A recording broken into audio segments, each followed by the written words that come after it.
stop. Before you touch that salt shaker, I need you to hear something. That fancy Himalayan pink salt you're paying 3 times more for. The sea salt that's supposed to be natural and pure. I looked at every major clinical trial available, and what I found is going to make you rethink everything you thought you knew about salt. And honestly, the biggest shock isn't about which salt is best. It's something way more dangerous that's probably happening inside your body right now, and it has nothing to do with the type of salt you buy. We'll get to that. But first, let me blow up the biggest salt myth on the internet. Here's what nobody in the wellness industry wants you to know. Every single salt you can buy at the store, table salt, sea salt, Himalayan pink, kosher, that expensive artisan stuff from Utah, they are all, and I mean all, between 97 and 99% the exact same molecule, sodium chloride, NaCl. That's it, I know. I know your favorite health influencer told you otherwise, but the chemistry doesn't lie. Yeah, some of them have trace minerals, potassium, magnesium, manganese, but the amounts are so ridiculously small that calling them a health benefit is like saying you're hydrating by licking a stamp. It's technically true but functionally meaningless. Okay, let's break these down because the differences are actually kind of fascinating, just not for the reasons you've been told.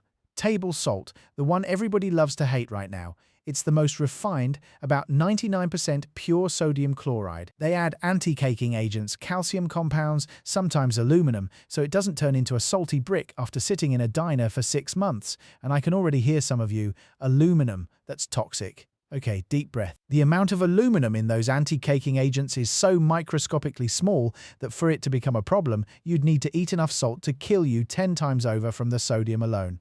So let's park that anxiety right there. But here's what is in table salt that actually matters, and almost nobody talks about this. Stick around, because this one detail could be a game changer if you're on a plant-based diet. We'll get there. Sea salt sounds so clean, right? Evaporated from ocean water, brings along some extra minerals for the ride. Potassium, magnesium, trace amounts of good stuff. And yes, potassium can help lower blood pressure. That's legit science. But, and this is where people get played, the amount of potassium in sea salt is so laughably small that you would need to eat a dangerous kidney-destroying amount of salt just to get a meaningful potassium boost. The sodium would wreck you long before the potassium helped you, so sea salt is healthier. It's a nice story.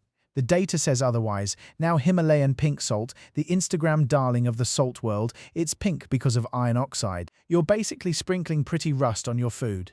It comes from the Kira mine in Pakistan's Punjab region, and it looks absolutely stunning in those big crystal blocks and fancy grinders. But you ready for this? There have been 0 randomized controlled trials studying the specific health benefits of Himalayan pink salt.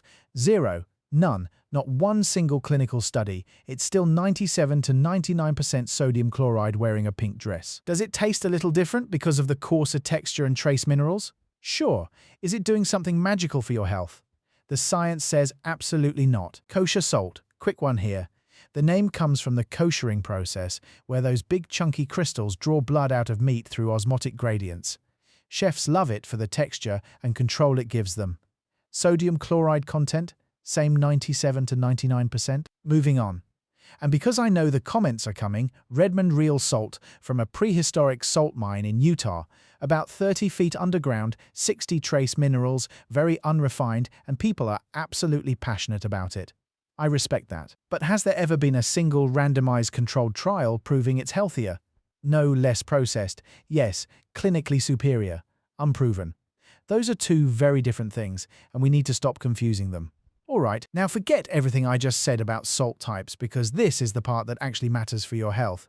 And if you click away, now you're going to miss the most important thing in this entire video.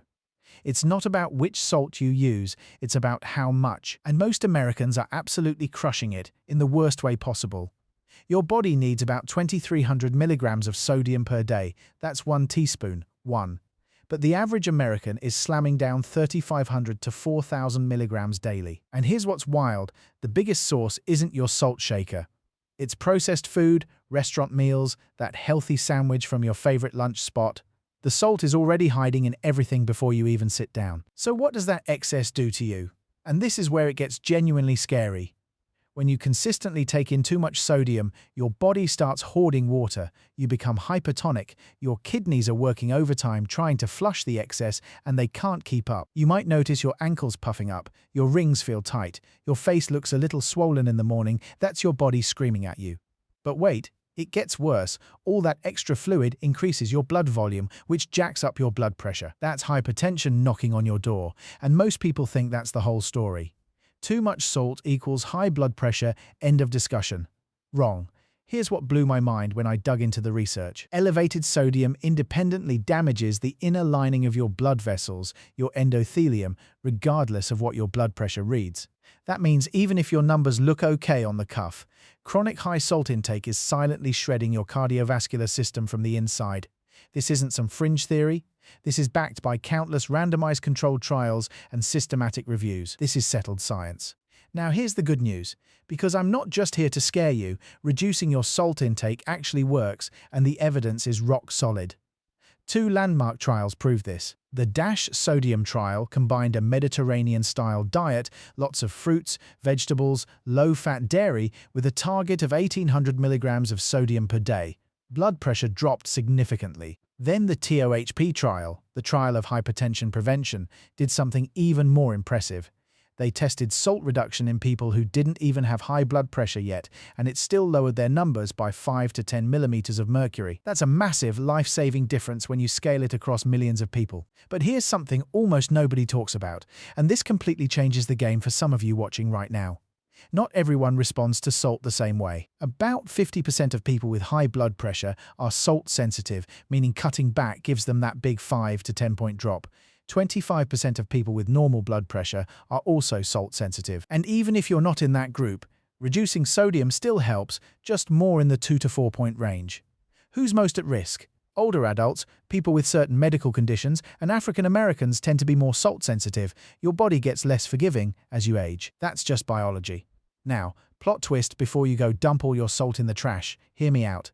Going too low is also dangerous. Yeah, I said it. Studies on ultra-low salt intake, the 1,000 to 1,500 milligram range, found trends toward increased insulin resistance and higher total cholesterol and triglycerides. Your body needs sodium.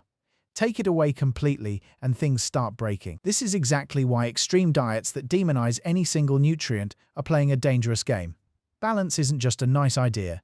It's a biological requirement. Okay, remember earlier I told you to stick around for that one detail about table salt that matters. Here it is, iodine. Iodine is deliberately added to table salt, and that decision has prevented millions of cases of thyroid disease. Your body needs about 150 micrograms daily for your thyroid to function properly. Not enough iodine? You're looking at hypothyroidism, goiter, dry skin, hair loss, fatigue, the works. If you eat seafood or dairy, you're probably fine. But if you're fully plant-based and you've swapped iodized table salt for fancy unfortified salt, you might be quietly creating a nutritional gap that's messing with your thyroid right now and you don't even know it. Just half a teaspoon of iodized table salt covers your entire daily requirement. Something to seriously think about. One last weapon for your arsenal, potassium chloride. It's sold as a salt substitute, gives you that salty flavor without the sodium hit. If you love salty food but your blood pressure says otherwise, this could be your move. Just a heads up though, if you have kidney issues, check with your doctor before going heavy on potassium. So here's your real takeaway from everything we just covered.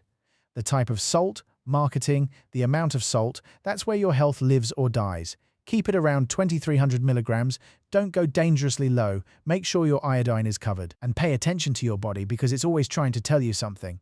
If this video just saved you from overpaying for pink rust, smash that subscribe button. Every week I break down health science like this, real research, real answers, zero gimmicks. You're in charge of your own health. I'll see you in the next one.